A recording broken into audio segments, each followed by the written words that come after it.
Welcome learners to Form 3 Mathematics. Let us look at equation of a circle. Equation of a circle, and we look at this problem which was tested in KCSE in 1994. Find the center at the radius of the circle whose equation is x squared plus y squared minus 10y plus 16 is equals to 0.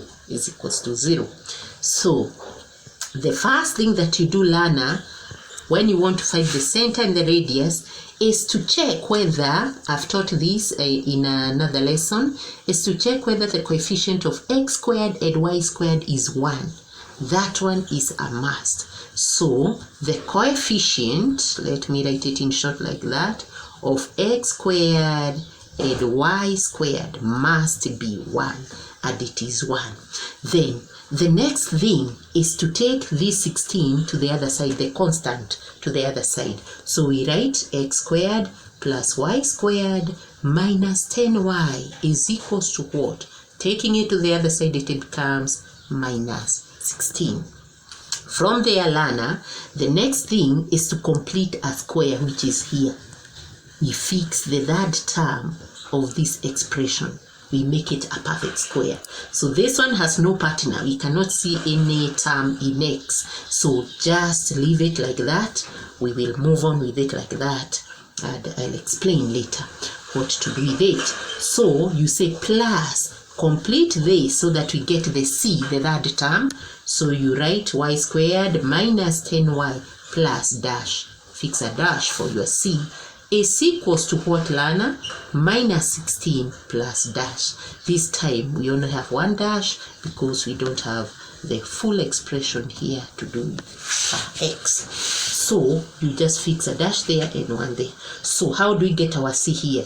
We know that to get this value there, we take the coefficient of y here, minus 10 divided by 2, and then you square. This gives you minus 5 squared, which gives you 25. Okay, you take the coefficient, divide by 2, and you square. You get that. You come and fix it here, and you also do it on the other side. Fix it here to balance the equation on both sides. So from there, learner, we say x squared plus y squared minus 10y plus 25 is equals to what? Bring these two together. Minus 16 plus 25 gives you 9. From there, learn, factorize this perfect square.